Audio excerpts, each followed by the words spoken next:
June 5, 1944. Portsmouth, England. Rain hammered the windows of Southwick House like machine gun fire.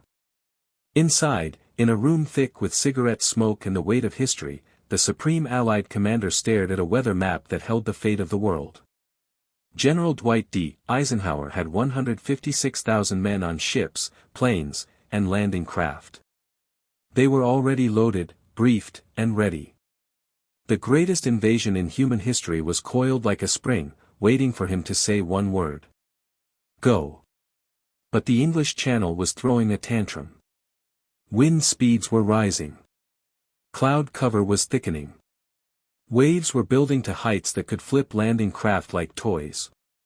And in 48 hours, the tides and moon phases that made invasion possible would pass. If he didn't launch tomorrow, the next window wouldn't open until June 19, 2 more weeks of waiting with a secret that 200,000 people now shared. 2 more weeks for German intelligence to figure out where the blow would fall. 2 more weeks for soldiers to sit in cramped ships and lose their nerve. The meteorologists stood before him with grim faces and hedged predictions. Group Captain James Stagg, a Scottish weather forecaster who looked like he hadn't slept in days, delivered his forecast with the tone of a man pronouncing a death sentence. The storm currently battering southern England would ease slightly, he said. There might be a gap. A brief window. Maybe 36 hours of marginally acceptable conditions before the weather collapsed again. Might. Maybe. Marginally. These were not the words a commander wanted to hear before launching the most important military operation in history. Eisenhower looked around the room. His top commanders sat in a semicircle. British Field Marshal Bernard Montgomery, meticulous and confident, already convinced the invasion would work because he had planned it. Admiral Bertram Ramsay, responsible for the naval armada, his face creased with worry about trying to control 7,000 ships in rough seas. Air Chief Marshal Trafford Leigh-Mallory, who had already predicted catastrophic losses for airborne troops and now saw the weather confirming his worst fears. And Lieutenant General Walter Bedell Smith, Eisenhower's chief of staff, the man who would have to translate any decision into 1,000 orders. Eisenhower asked each man for his opinion. Montgomery said go. The troops were ready. Delay would hurt morale more than rough weather. Ramsay hesitated, then said the Navy could manage if the window held. Leigh-Mallory, haunted by visions of paratroopers scattered across Normandy or drowned in flooded fields, recommended postponement. Smith, ever the pragmatist, laid out the risks of both choices and offered no recommendation. Eisenhower stood and walked to the window. Outside, the wind bent trees nearly horizontal. Rain turned the gravel drive into a series of muddy rivers. He tried to imagine those conditions over the channel, tried to picture young men from Kansas and Texas and Georgia climbing down cargo nets into pitching landing craft, tried to see bombers navigating through cloud cover so thick they might never find their targets. And then he tried to imagine the alternative. Waiting. Telling 156,000 men that the invasion they had been promised for tomorrow was now delayed indefinitely. Watching the secret seep out through the cracks, one loose-lipped soldier at a time. Giving the Germans 2 more weeks to reinforce Normandy, to move divisions, to lay more mines, to build more obstacles. Eisenhower turned back to his commanders. His face was drawn. He looked older than his 53 years, as if the weight of every life riding on his next words had physically pressed down on him. He said 5 words. Okay, we'll go. Then he dismissed them to prepare. But the decision wasn't final. Not yet. The invasion had been postponed once already. 24 hours earlier, Eisenhower had called it off when the weather looked impossible. Ships that had already left port were recalled. Paratroopers who had boarded planes climbed back out. The vast machinery of Operation Overlord had ground to a halt. Now it had to restart. And once it did, there would be no stopping it. The ships couldn't turn back. The planes couldn't wait. If Eisenhower gave the order, he was committing the alliance to a course of action that no one could reverse. That night, unable to sleep, Eisenhower wrote a message on a small slip of paper. He dated it July 5 by mistake, his exhaustion showing, then crossed it out and wrote June 5. The note was short. Just 2 sentences. But they revealed everything about the man carrying the burden of command. Our landings in the Cherbourg-Le Havre area have failed to gain a satisfactory foothold, and I have withdrawn the troops. My decision to attack at this time and place was based upon the best information available. The troops, the air, and the navy did all that bravery and devotion to duty could do. If any blame or fault attaches to the attempt, it is mine alone. He folded the note and put it in his wallet. No one saw it. He never mentioned it. It was his private acknowledgement that he was about to gamble with lives, and if he lost, he would take full responsibility. But what Eisenhower didn't know, what he couldn't have known, was that even as he made the hardest decision of his life, there were men in Washington and London who wanted to stop him. Not the invasion. Him. 3 months earlier, in March 1944, Eisenhower had been riding high. He was Time magazine's Man of the Year. President Franklin Roosevelt had personally chosen him to command Overlord. Prime Minister Winston Churchill trusted him. The alliance between American and British forces, fragile and prone to friction, held together largely because Eisenhower had a gift for diplomacy, for smoothing egos, for making rival generals work toward the same goal. But behind the scenes, powerful men were sharpening knives. In Washington, General George C. Marshall, the Army Chief of Staff, was under pressure.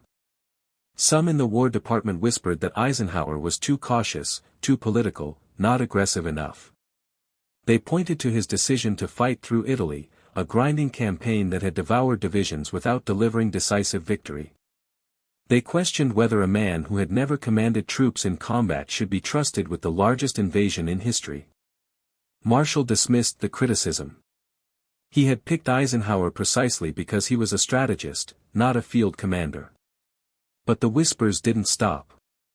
In London, the British military establishment had its own doubts. Some senior officers resented that an American had been given supreme command. They believed Montgomery, the hero of El Alamein, should have been in charge.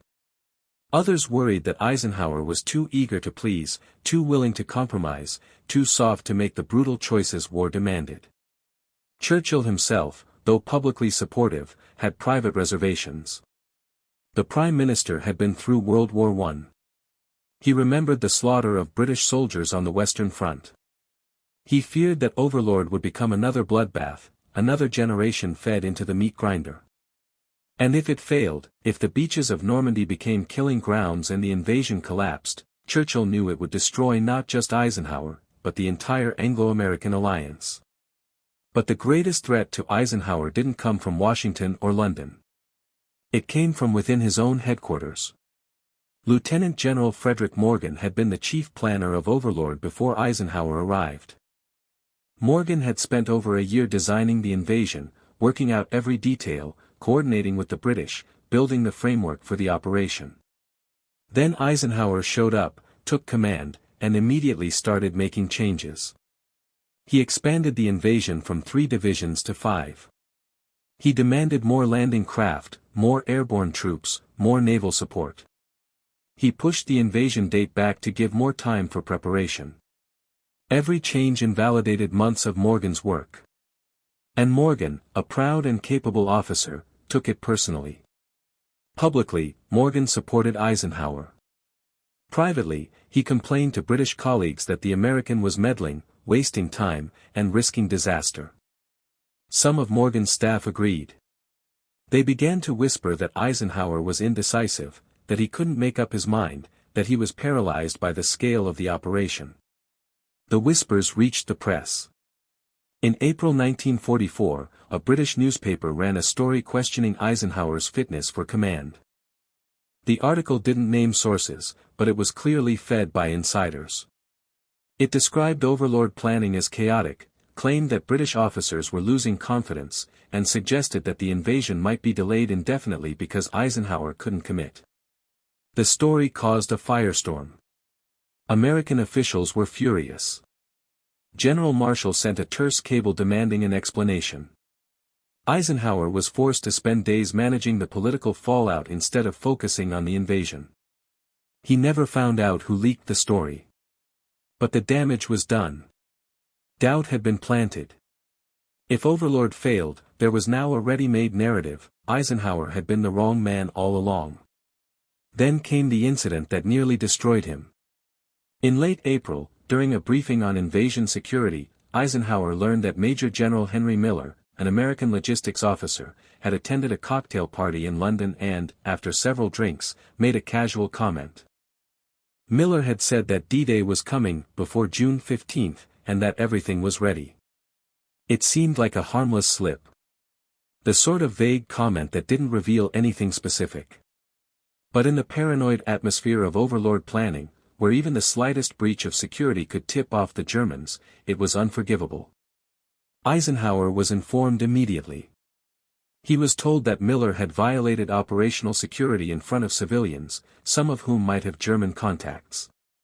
He was told that the comment had been overheard by someone who reported it up the chain. And he was told that if the enemy learned the invasion window, they could concentrate forces and turn the beaches into slaughterhouses. Eisenhower's reaction was swift and brutal. He relieved Miller of command, reduced him in rank, and sent him back to the United States in disgrace. The punishment was meant to send a message: security was absolute, and anyone who compromised it would be destroyed, regardless of rank. But the decision backfired. American newspapers got hold of the story and portrayed Miller as a scapegoat, a good officer ruined over a casual remark. Some reporters suggested that Eisenhower was cracking under pressure, that he was lashing out at subordinates because he couldn't handle the stress of command. Others pointed out the hypocrisy: senior officers routinely discussed invasion plans in semi-public settings, but Miller was the one being crucified. The controversy raged for weeks. Eisenhower's allies defended him. His critics used it as proof that he was losing control. And once again, Eisenhower had to spend precious time managing a political crisis instead of preparing for the invasion. In early May, Churchill summoned Eisenhower to a private meeting. The Prime Minister was in one of his dark moods, pacing his office, cigar clamped between his teeth, muttering about disasters. He told Eisenhower that he had doubts about Overlord. He said the plan was too ambitious, the risks too great, the potential for catastrophic failure too high.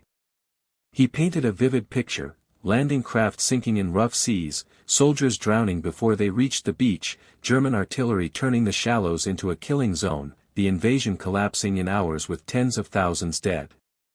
"I wake up at night," Churchill said, "and see the channel choked with the bodies of American and British soldiers." Eisenhower listened without interruption. Then he responded with the calm, measured tone that had made him invaluable as a coalition commander. He acknowledged the risks. He admitted that nothing was guaranteed. But he reminded Churchill that the alternative was worse. If they didn't invade, the Red Army would eventually defeat Germany alone and dominate all of Europe. The alliance would fracture. The war would drag on for years. And the soldiers currently training in England would sit idle while men died on other fronts. Churchill sighed. He knew Eisenhower was right. But knowing didn't make the decision easier. He looked at the American general and said something that would stay with Eisenhower for the rest of his life. "I am hardening toward this enterprise." It was Churchill's way of saying he would support the invasion. But the phrasing revealed everything. Hardening. As if preparing for Overlord required turning part of himself to stone. As if the decision demanded a kind of emotional violence. Eisenhower left the meeting knowing that even his strongest ally had doubts. By the end of May, the pressure was suffocating. Eisenhower was working 18-hour days. He chain-smoked. He barely slept. His chief of staff, Bedell Smith, later said that Eisenhower looked like he had aged 10 years in 6 months. And every day brought new problems. Landing craft were in short supply. Airborne commanders were arguing about drop zones. The French resistance was eager to help but lacked coordination. Intelligence reports about German dispositions were contradictory. And the weather, always the weather, was unpredictable. Then on June 3, just 2 days before the scheduled invasion, Eisenhower received a report that nearly stopped everything. British intelligence had intercepted German communications suggesting that the enemy might know about Overlord.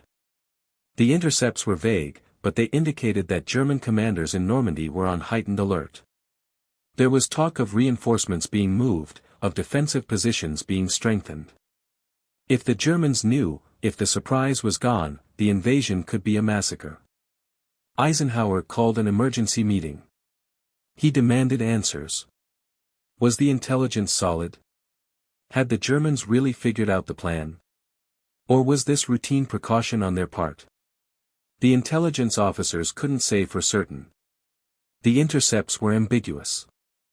They might indicate foreknowledge, or they might just reflect the general anxiety of German commanders who knew an invasion was coming somewhere, sometime. Eisenhower faced another impossible choice. He could postpone the invasion and risk losing the element of surprise entirely. Or he could proceed and gamble that the Germans were still in the dark. He chose to proceed. But the decision haunted him.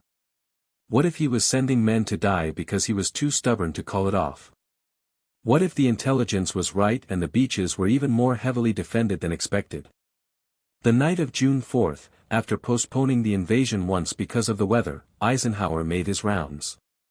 He visited airborne troops preparing to board planes. He walked among the men of the 101st Airborne, young soldiers with blackened faces and heavy packs, and tried to project confidence. He shook hands. He joked. He told them they were the best soldiers in the world. One paratrooper, noticing the tension in Eisenhower's face, said, "Don't worry, General. We'll take care of this." Eisenhower nodded, unable to speak.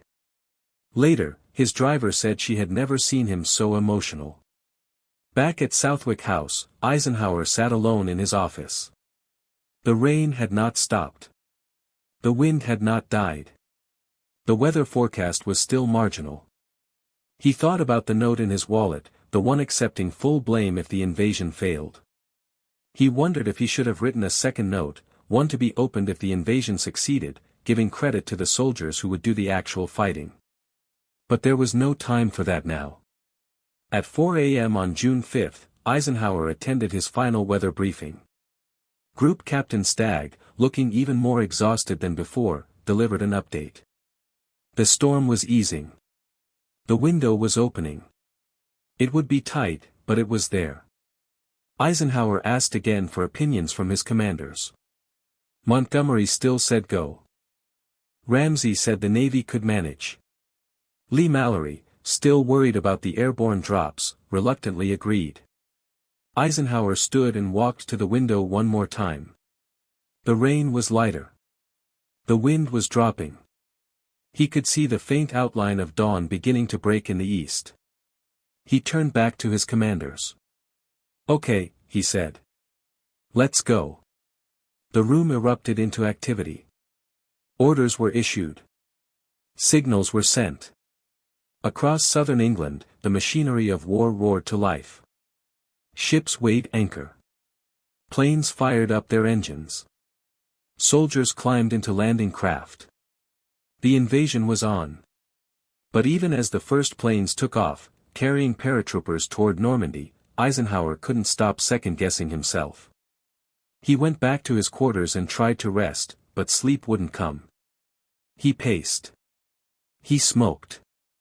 He waited for the first reports to come in. Hours passed. Then the messages started arriving. The airborne drops were scattered but mostly successful. The naval bombardment had begun.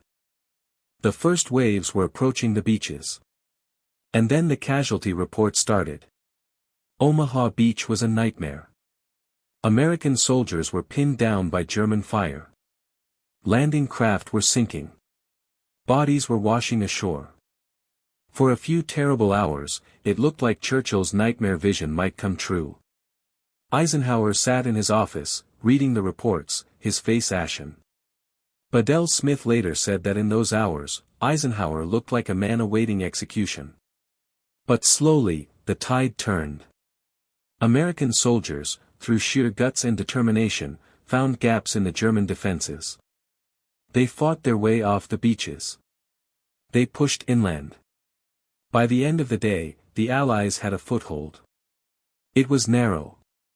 It was precarious. But it was real.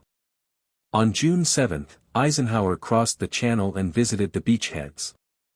He walked among the wounded, the exhausted soldiers still fighting, the medics working on blood-stained sand.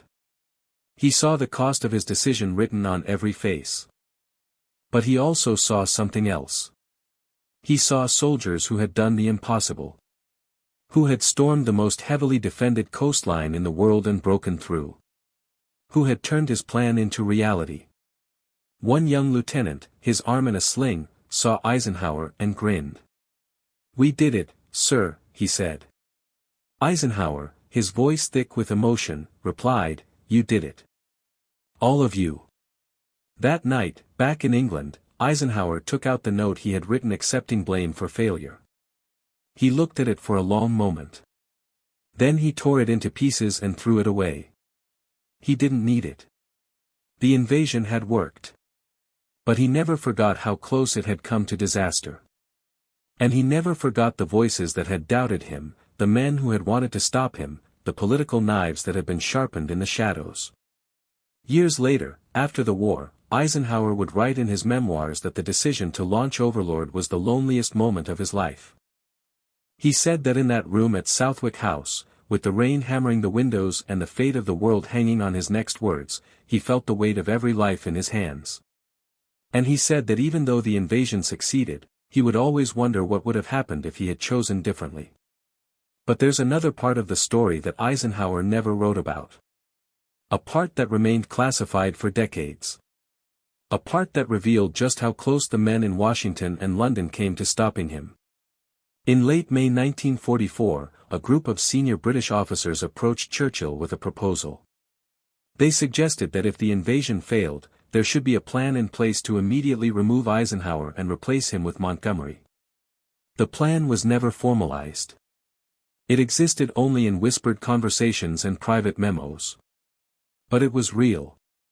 And it was supported by powerful men who believed that Eisenhower was the weak link in the alliance. Churchill, to his credit, refused to endorse the plan. He told the officers that removing Eisenhower would destroy the alliance and hand propaganda victory to the Germans. But he didn't shut the plan down entirely. He simply told them to wait and see what happened. If Overlord failed, everything would be on the table. The plan was kept secret from Eisenhower. He commanded the invasion never knowing that if it failed, he would be removed within hours. Never knowing that men he trusted had contingency plans to erase him from history. When D-Day succeeded, the plan evaporated. The officers who had proposed it quietly buried the evidence. And Eisenhower, focused on pushing inland and defeating Germany, never learned how close he had come to being sacrificed. Decades later, in the 1970s, British archives were opened and the memos surfaced. Historians realized that Eisenhower had been operating on a razor's edge. That his decision to launch Overlord wasn't just a military gamble, it was a political survival test. And that if the weather had been just a little worse, if the casualties had been just a little higher, if the Germans had been just a little more prepared, Eisenhower would have been remembered not as the hero of D-Day, but as the general who failed. In the end, Eisenhower won. Not just the battle. Not just the war. But the fight against the doubters, the critics, the men who wanted to stop him. He won because he made the right decision at the right moment, even when he wasn't sure it was right. He won because he was willing to take full responsibility for failure, which paradoxically gave him the courage to risk everything. And he won because the soldiers he led refused to let him fail. The paratroopers who jumped into darkness over Normandy. The sailors who navigated the Channel through rough seas. The infantrymen who ran across Omaha Beach into machine gun fire. They carried Eisenhower's decision on their shoulders and turned it into victory. On June 8, 1944, Eisenhower visited a field hospital near the Normandy beachhead. He walked among the wounded, men missing limbs, men bandaged and bloodied, men who would carry the scars of D-Day for the rest of their lives. One soldier, his face wrapped in gauze, his eyes barely visible, reached out and grabbed Eisenhower's hand. He held it tight and said something the general would never forget. "Thank you for getting us here, sir. Thank you for believing we could do it." Eisenhower, the man who had written a note accepting full blame for failure, who had carried the weight of 156,000 lives on his shoulders, who had made the loneliest decision in military history, looked down at the soldier and said the only thing he could. "I never doubted you. Not for a second. It was a lie." He had doubted everything. The plan. The weather. Himself. But in that moment, looking at the soldier who had given everything, Eisenhower understood something. Leadership wasn't about having no doubts. It was about moving forward despite them. It was about making the call even when you weren't sure. It was about trusting the men who trusted you. And it was about being willing to accept the blame if everything went wrong, and share the credit when everything went right. Years later, when Eisenhower became President of the United States, he kept a small memento on his desk in the Oval Office. It was a piece of wood from a landing craft used on D-Day. A simple, weathered plank with nothing remarkable about it except what it represented. Visitors would sometimes ask about it, and Eisenhower would tell them the story. About the weather. About the decision. About the night they almost stopped the invasion. And about the soldiers who made it work. He would finish the story the same way every time. "That piece of wood," he would say, "reminds me that the bravest thing I ever did was say 2 words. Okay, go." But the real bravery belonged to the men who climbed into the landing craft and crossed the channel. "I just made the decision. They paid the price." And then he would pause, and his eyes would get distant, as if he were seeing something far away. "I think about them every day," he would say. "The ones who didn't come back. The ones who died on the beaches or in the fields or in the water. I think about what they gave up so the rest of us could win. And I wonder if I made the right call." Someone would always say, "But you did, sir. The invasion succeeded. We won the war." And Eisenhower would nod. But the doubt never fully left his eyes. Because he knew something that most people didn't. He knew that history remembers the victors and forgets the alternatives. He knew that if the weather had been just a little worse, if the casualties had been just a little higher, if the Germans had been just a little more prepared, his name would have been erased from the story. And he knew that the line between being remembered as a hero and being forgotten as a failure was so thin you could barely see it. On June 5, 1944, Dwight D. Eisenhower stood on that line and made the call. And the world changed forever.